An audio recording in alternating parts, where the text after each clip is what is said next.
Hello, please allow me to formally introduce myself. My name is Darius Radmanesh, though I often go by the name Dar. I am a historian, genealogist, and researcher. My life's work is dedicated to unearthing the past, whether it is tracing the lineages of families or, as was the case in 2021, discovering the ancient Knights Templar graves in England that were once considered lost to history. This process of excavation, of digging through layers of time and sediment to reveal a foundational truth, is not limited to physical sites. It also applies to the intellectual constructs that govern our societies. It is from this perspective that I wish to explore a subject I first outlined in a draft on June 3rd, 2021, the critical omissions and inherent vulnerabilities within elected forms of government, particularly democracy.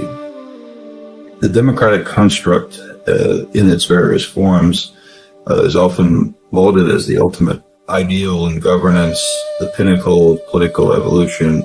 We are taught to venerate its principles of popular sovereignty and representative rule. Yet, any student of history, from the fall of the Athenian democracy to the collapse of the Roman Republic and beyond, will find a disquieting pattern.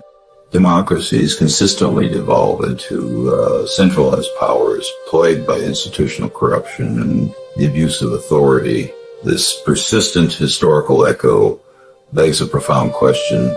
What inherent flaw within the democratic framework itself consistently catalyses this undesirable transformation? I argue that the fundamental problem is not external, but internal, lying in the cultivation of two potent human failings, greed and narcissism, within the governing structure itself, a process that occurs regardless of the size or limitations initially placed on government. The first, perhaps most obvious contributing factor is greed. The allure of political power is inextricably linked to the prospect of material wealth and influence. A position within government is not merely a public trust, it is a vantage point. The higher one ascends within its hierarchy, the greater the opportunities for personal enrichment become. This is a grim reality that transcends political parties and ideologies. The debate is often framed as big government versus small government, but this is a distraction from a more profound truth. The issue is the inherent temptation that exists within any system where power, however limited at the outset, can be leveraged for personal gain. The old adage, power tends to corrupt and absolute power corrupts absolutely, is not merely a warning. It is a diagnosis of a systemic condition. This corruption is not an accidental bug in the software of democracy. It is a feature of its hardware, a systemic consequence of the incentives built into the structure. Consider the vision of Thomas Jefferson, who advocated for a wise and frugal government, one so limited in its scope that it would largely leave the citizenry to its own devices, thereby preventing the infringement of individual liberties. While noble, this perspective arguably overlooks the fundamental flaw in the human character. The innate drive for self-preservation and necessity shall invariably and inevitably devolve into an unbridled and insatiable desire for personal advancement and ambition. To believe that a governing body, even one conceived in restraint, will indefinitely resist the temptation to expand its own power and influence is perhaps overly optimistic. In fact, it is naive.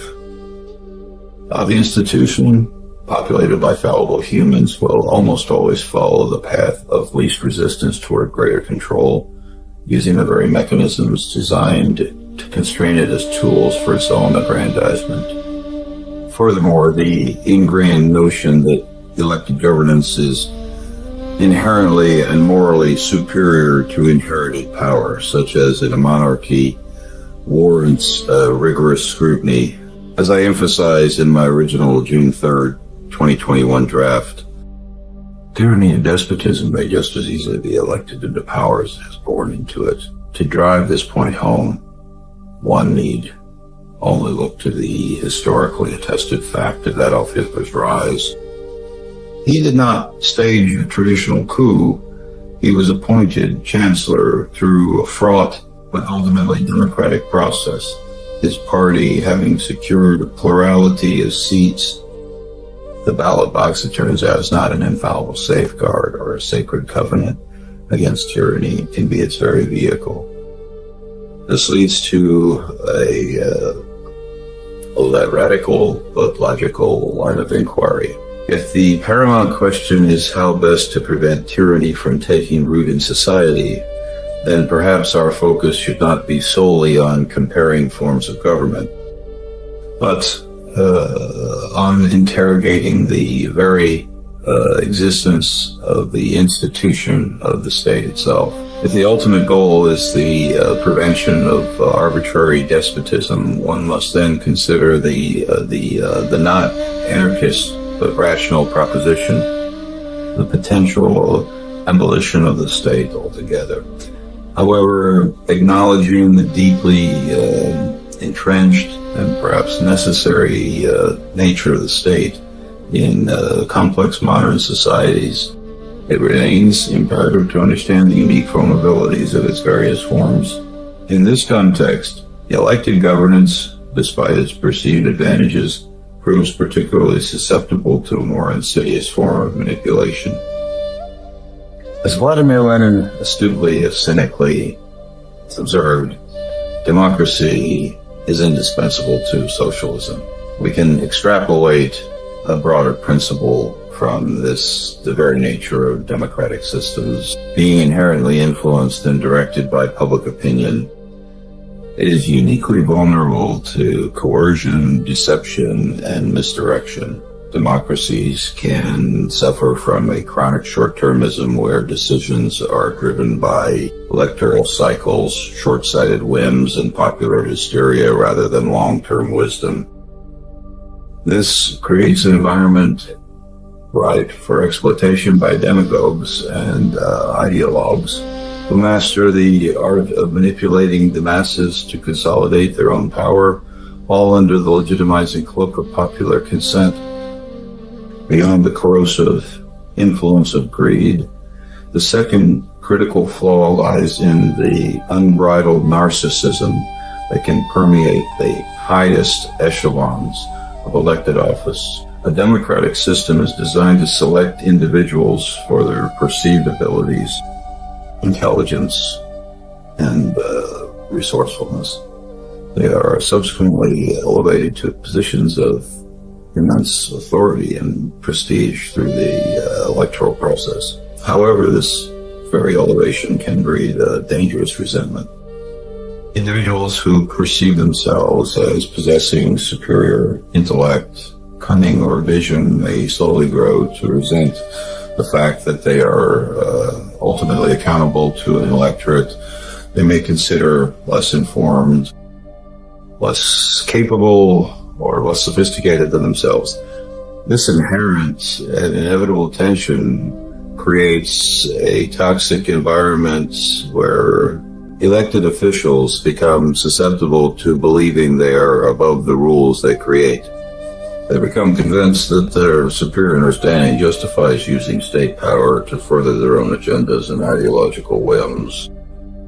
In conclusion, while the democratic construct possesses inherent virtues and reflects a profound hope for self-governance, it is not a perfect nor a perpetual sustainable system. It is ultimately and tragically susceptible to the corrosive forces of greed and narcissism. These elements, intertwined within the very fabric of the system, act as a chemical catalyst, accelerating its inevitable regression toward the centralization of power, and as a direct consequence, the the steady erosion of the individual freedoms and liberties it was created to protect.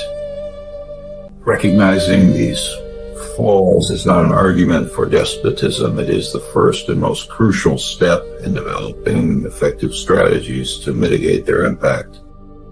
The great challenge of our time lies not merely in choosing the best form of government from a flawed menu, but in soberly recognizing the inherent limitations of all concentrated power structures, now be it political or indeed economic, when elevated to the heights of governance. Our enduring task is to actively work every day to cultivate a resilient civic culture of accountability, transparency, and restraint, building antibodies within the body politic to resist the disease that has felled every democracy in history.